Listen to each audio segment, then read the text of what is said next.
Hi there, I'm Kayla Phillips, and you're about to watch my interview with Christine Ohlman. Christine has been featured as New Music Alliance's weekly artist spotlight for having her song, The Gone of You, inducted into the Essential Western New England Songbook. So let's check it out. Hello, everyone, and thank you for tuning in to another Artist Weekly Spotlight interview. I'm here with Christine Ohlman, also known as the Beehive Queen. Hello, Christine. How are you today? I'm fine, Kayla. How are you? I'm great, thank you. Christine and her band Rebel Montez have a song called The Gone of You from their 2010 album, The Deep End.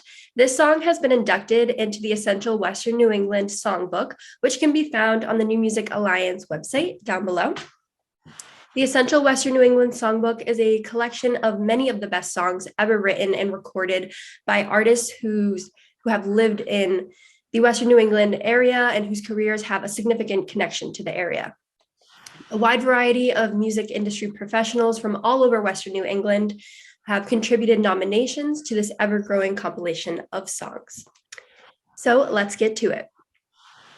So Christine's brother, Vic, has a recording studio called Horizon Recording Studios located in West Haven, Connecticut, and we've had the pleasure of hosting him on our New Music Alliance radio hour.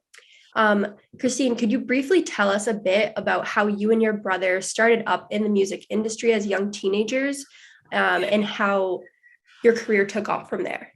Sure. We started when we were very young. We had what was called a baby garage band in our parents' basement in Cheshire, Connecticut. We got picked up by a really wonderful historic producer named Bob Shad in New York City, and we were on the mainstream label. The band was called The Wrong Black Bag. We were on the mainstream label with Big Brother and the Holding Company, the Amboy Dukes, and Ultimate Spinach. And Ultimate Spinach had Jeff Skunk Baxter. The Amboy Dukes had I can't think of his name right now, but anyway, and the Big Brother, of course, had Janis Joplin. So we were on that same label, and then from then on, we just kept going in different bands. Vic opened his recording studios. He's had a couple of them.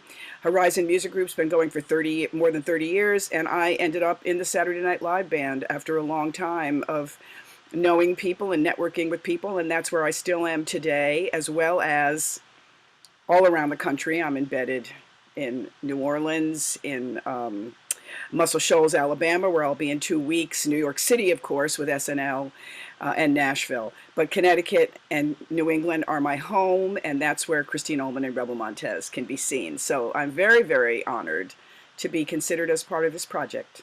Thank you. I mean, you've been all over. That's pretty awesome.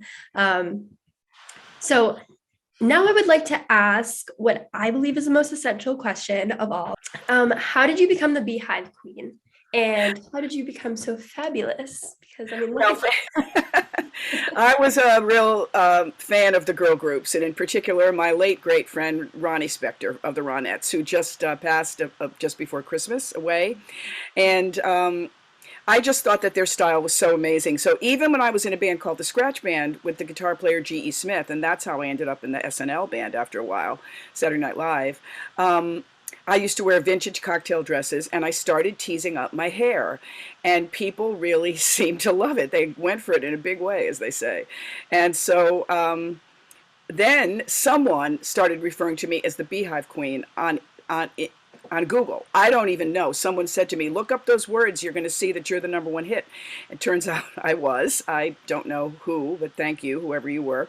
And then, it just kind of went on from there. I've just been teasing my hair for a long time, and I expect to be teasing it for a long time as well.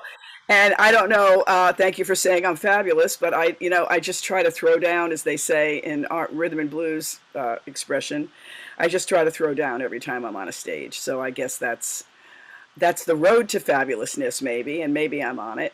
Thank you for whatever you're doing, it's working for you. Thank you so much. Yeah, thank you. So you mentioned a little bit about G.E. Smith and the Scratch Band. Can you explain maybe a little bit more about how you found yourself as the vocalist for the Saturday Night Live band and what performing with them is like? Sure. We had a band called the Scratch Band, which was based around the New Haven, Connecticut area. GE came from the Poconos. He came from Pennsylvania to live there, and he was in a cover band. We were writing our own songs. He came to audition. We loved him. The next thing you know, we were in a band together. And after the band broke up, he and I just stayed in touch. We both have these really immense vintage record collections, and we used to share records back and forth and share songs back and forth. And then one day he called me and said that he had a gig out on Long Island and they wanted him to get a vocalist, and could I come? Was I free? And he didn't say what the gig was. And I said, sure. And it turned out it was Lorne Michaels' wedding reception. Lorne Michaels is the producer of Saturday Night Live, and the band was going to be the Saturday Night Live band. When I said yes, I didn't know about any of this. I just wanted to see GE, you know. So we went out, we played the gig. It was an outdoor gig. They had a big stage. Everybody in the world was there, from Jack Nicholson right on down. And when it was over, the show was starting the following week. It was September. The season was starting up in New York in Studio 8H. And Lorne came down and said to GE, "Where's the girl?" And GE said, "What do you mean, where's the girl?" "Where's the girl that was with you at the wedding? She was great." And GE said, "Well, I thought you just wanted me to get her for the wedding." He said, "No, call her up and ask her to come next week." Sweet. And so I guess I threw down, as they say, I guess. And hence there I am still. And it's a fabulous band led by the ever wonderful, at this point, Lenny Pickett, who's been the band leader now for 15 years, tenor sax player, and just an amazing band. And we play a totally curated bunch of vintage rhythm and blues. That's basic, and soul music. That's basically what we do. So it's all, there's 5 horn players. They're fabulous, fabulous rhythm section, and it's a dream gig, really. Yeah, it sounds amazing, honestly. Yeah. Yeah. So I know you're familiar with the Institute of Musical Arts run by June Millington over in Goshen, Mass. Actually, we just interviewed her. She was our last segment. Could you tell us a bit about what your connection is with the IMA? I was just there 2 days ago. Oh, wow. I serve on the advisory board, first of all, proud to serve on the advisory board. My connection is really with the Rock and Roll Camp for Girls that operates in the summer. There are teen camps, pre-K camp, pre-teen camps, and a recording camp for girls a little bit older, I think up to the age of 21. They live there, they work there, they write songs together, they form bands. It's very empowering, and I go up and I do a class on the classic women of blues and soul music, basically, up through, and pop, up through Adele, up through, you know, Pink, and any one of a number of other people, Lana Del Rey. People that, women that have made their mark, and starting with the Queen of the Blues, Bessie Smith, and it just kind of goes on from there. And so I've been doing that class for maybe 10 years now. And we're just coming back this summer to fully live camps. Oh, that's so exciting. Yes, yeah, no online stuff. It'll all be fully live. The girls sleep over.